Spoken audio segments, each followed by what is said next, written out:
अस्सलामु अलैकुम बिस्मिल्लाहिर्रहमानिर्रहीम। अज़ीज़म, सबसे पहले तो आप सभी से दरख्वास्त की जाती है कि वीडियो को पूरा देखें, स्किप ना करें। पूरा देखेंगे इंशाअल्लाह अच्छे से समझ में आएगा। स्किप करेंगे, अगर इसको काट के देखेंगे तो शायद कोई चीज़ छूट जाए, तो इसलिए वीडियो को पूरा देखें। तो जैसा कि हमने इससे पहले वीडियो जो डाली थी वो हमने डाली थी मर्द को नहलाया कैसे जाए, यानी कि मर्द के जनाजे को नहलाया कैसे जाए और कफनाया कैसे जाए, यानी कि कफन कैसे दिया जाए। तो आज की जो हमारी वीडियो है वो है औरत को कफन कैसे दिया जाए। बाकी तो सारी चीज़ जिस तरीके से मर्द को नहलाने में,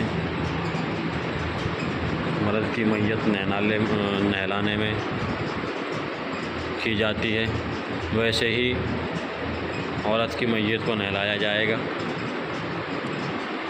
और कफन देने का कुछ तरीक़ा, यानी कि कुछ कपड़े बढ़ जाते हैं, तरीक़ा थोड़ा सा अलग हो जाता है। तो आज हम वो बताएंगे कि औरत के जनाजे को, यानी औरत की मैयत को कफन कैसे दिया जाए, और उसके बाद फिर नमाज का तरीक़ा बतलाया जाएगा। तो अब शुरू करते हैं, औरत को किस तरह कफनाया जाएगा। सबसे पहले तो ये बतला दें कि जिस तरीके से हमने कल मर्द की मैयत को गुस्ल देने का तरीक़ा बतलाया था,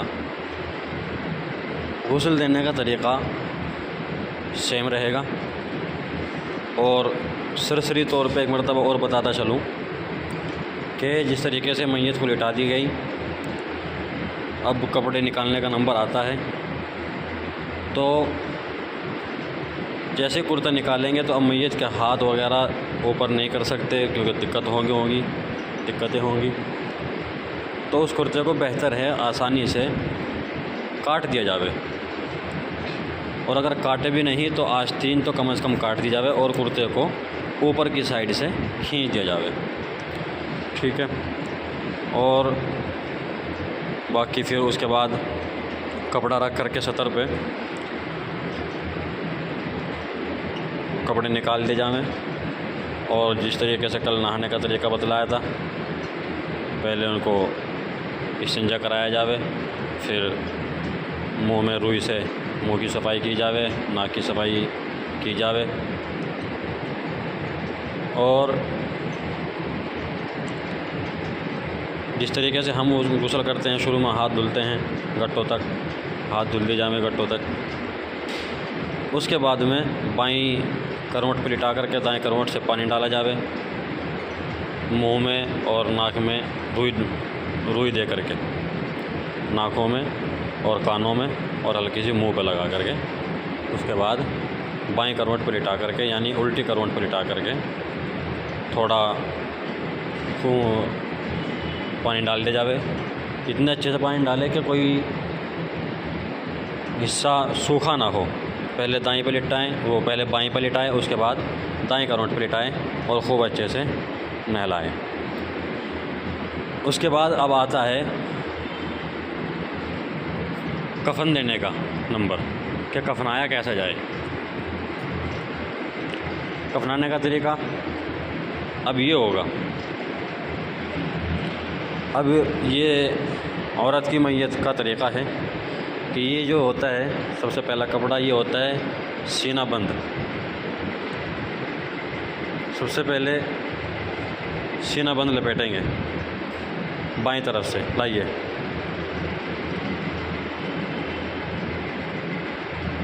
पहले बाईं तरफ से और उसके बाद दाईं तरफ से।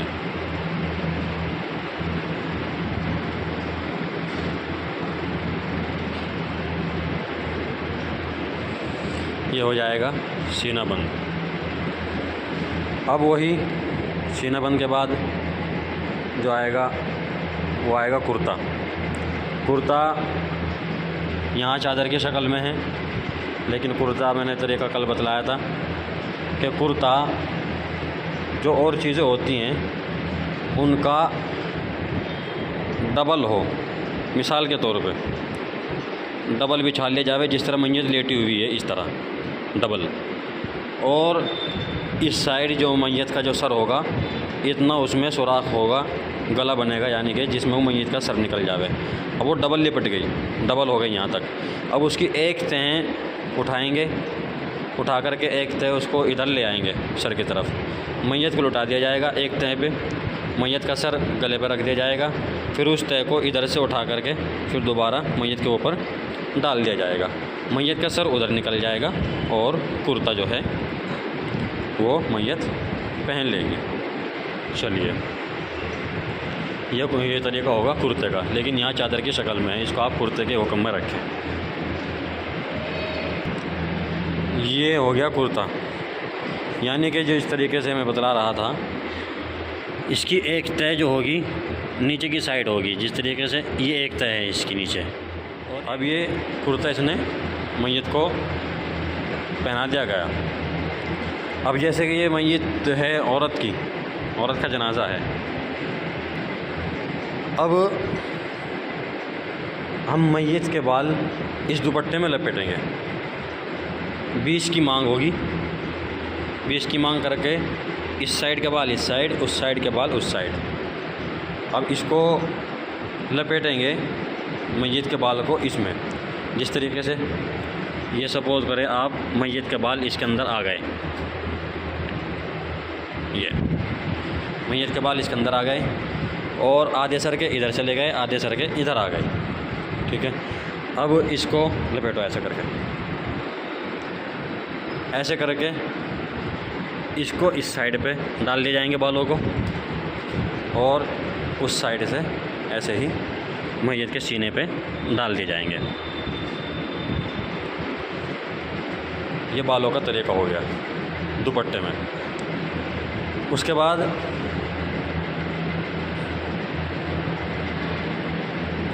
फिर जिसको इज़ार कहते हैं, ये जो नीचे की जो ये वाली जो चादर है, जो इज़ार के हुक्म में आती है, इस इज़ार को ये सतर छुपाने के हुक्म में है, यानी कि जिसको लुंगी भी कह देते हैं, धोती, तहमंद, इसको तहमंद कहते हैं। धोती करना तो हराम है, इसको तहमंद भी तहमंद कहते हैं। अब तहमंद को लपेट दिया जाएगा, कुर्ते के बाद लपेटा जाए इसको, पहले उधर से, पहले बाईं जानिब से करो, थोड़ा जैसे भी हो करो, कर दो उसको। अब ये हो जाएगा इज़ार, पहले बाईं जानिब से करेंगे, लपेटेंगे, उसके बाद दाएं जानिब से लपेटेंगे, अच्छे से इसको लपेट देंगे। अब इसमें यही चीज़ बतलानी है, जिस तरीके से थोड़ा सा ये हो गया, ये अच्छे से नहीं लिपट पा रहा है, ठीक है। तो इसको औरत की हाइट के हिसाब से भी कम से कम 3 मीटर चाहिए, 5 मीटर, कम से कम 5 मीटर इस तरीके से, या उसकी हाइट के एतबार से थोड़ा सर की तरफ निकल जाए, जिससे कि बन जाए, और इधर भी निकल जाए, और बीच में। और जो चौड़ाई है वो भी औरत के जिस्म के एतबार से, लेकिन जो आया है कि कम से कम 3 गज़ का तो हो चौड़ाई के हिसाब से भी, जिससे कि बहुत अच्छे से ये लिपट जाए। चलिए उसके बाद फिर चादर, पहले बाएं जानिब से और उसके बाद ये दाएं जानिब से, इस तरीके से हुआ। फिर यहाँ वही एक गिरा यहाँ, एक गिरा पैर में और एक गिरा बीच में, ये हो जाएंगे। अलग से कपड़ा लेकर कत्तर जिसको बोलते हैं, एक जगह से यहाँ बंधेगा, एक जगह से बीच से बंधेगा और एक जगह से इधर से बंधेगा। अब ये हो गया तैयार। ये औरत की मैयत तैयार हो गई, यानी कि कफन दे करके। अब बारी आती है नमाज की। अब पढ़ाई जाएगी नमाज। अब नमाज का तरीका क्या होगा? अब जिस तरीके से कफन दे दिया गया और अब नमाज होगी, तो बज़ाहिर जो एक तरीका जो हमने अपनाया था कि ये अलग जगह लेटी हुई है मैयत, अब इसको दूसरी जगह लेटाया जाए, यानी कि नमाज जहाँ हम पढ़ेंगे। अब इसको चारपाई पे लिटाया जाएगा मैयत को, और उसके बाद जहाँ नमाज होगी उस जगह रखा जाएगा नमाज़गाह में। नमाज का अब तरीका है, चलिए नमाज का तरीका अब ये होता है। अब देखना ये है कि मैयत बालिग है या नाबालिग है, क्योंकि बालिग की दुआ दूसरी है और नाबालिग की दुआ दूसरी है। मैयत लड़के की है, नाबालिग लड़के की है या नाबालिग लड़की की है। नाबालिग लड़के की दुआ दूसरी है और नाबालिग लड़की की दुआ दूसरी है। हाँ, अगर बालिग हो तो फिर दोनों की एक ही है। अगर बालिग हो, मैं शुरू से बतला देता हूँ नमाज पूरी। सबसे पहले नियत का तरीका मैंने बतलाया था कि नियत नाम है दिल के इरादे का। आदमी नमाज़ पढ़ने आता है तो उसके दिल में ही नियत रहती है कि अब मैं फ़ला वक्त की फ़ला नमाज़ पढ़ने जा रहा हूँ और इतने रकात की नियत बांधूँगा। पहले से ही दिल में रहती है, वही नियत काफ़ी होती है। लेकिन ऐसे ही इसमें कि अब मैं जनाजे की नमाज़ पढ़ने जा रहा हूँ, ठीक है, और इतनी तकबीरें उसके अंदर होनी है। जनाजे की नमाज़ के अंदर दो फ़र्ज़ हैं। नंबर 1 क़याम करना, नंबर 2 तकबीरें कहना। ये 2 फ़र्ज़ हैं जनाजे की नमाज़ के अंदर। अब तकबीर कही जाएगी, पहली तकबीर में कहेंगे। अब नियत बांधते हैं अल्लाहु अकबर कह करके, अल्लाहु अकबर। अब ये बन गई नियत जनाजे की नमाज़ की। मैं एक चीज़ और बताता चलूँ, जहन से निकल गई थी। मैं नियत बतला रहा था तो नियत नाम असल है दिल के इरादे का, लेकिन फिर भी अगर ज़बान से करनी है तो उसका तरीका ये होगा कि नियत करता हूँ मैं 4 तकबीर नमाज जनाज़ा फ़र्ज़ किफ़ाया, सना वास्ते अल्लाह ताला के, दुआ वास्ते इस मैयत के। इमाम जो होगा वो दुआ वास्ते इस मैयत के रुख मेरा क़िबला शरीफ की तरफ अल्लाहु अकबर कह करके नियत बांध लेगा।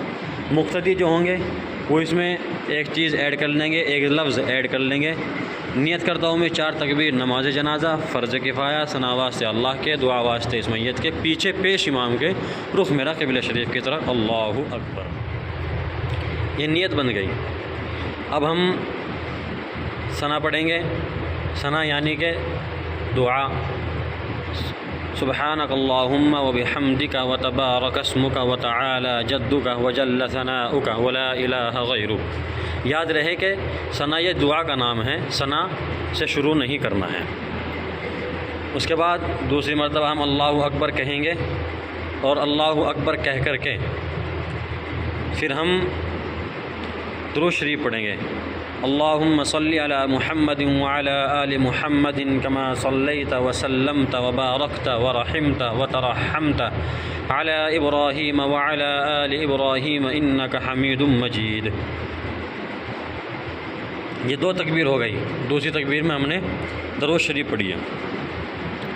अब तीसरी तकबीर में ये देखना है कि ये बालिग है या नहीं। बालिग है, मर्द हो या औरत, दोनों में से कोई भी हो, यही दुआ पढ़ी जाएगी तीसरी तकबीर कहने के बाद। अल्लाहुम्मा ग़फ़िर लि हय्यिना व मय्यितिना व शाहिदिना व गाइबिना व सग़ीरिना व कबीरिना व ज़करिना व उन्साना। अल्लाहुम्मा मन अहयैतहु मिन्ना फ़अहयिही अलल इस्लाम व मन तवफ़्फ़ैतहु मिन्ना फ़तवफ़्फ़हु अलल ईमान। अगर मैयत जो है बालिग की है तो चौथी मरतबा अल्लाहु अकबर कहेंगे, अल्लाहु अकबर, और फिर हम सलाम फेर देंगे, अस्सलामु अलैकुम व रहमतुल्लाह, अस्सलामु अलैकुम व रहमतुल्लाह। और अगर है नाबालिग लड़के की तो फिर हम दुआ पढ़ेंगे,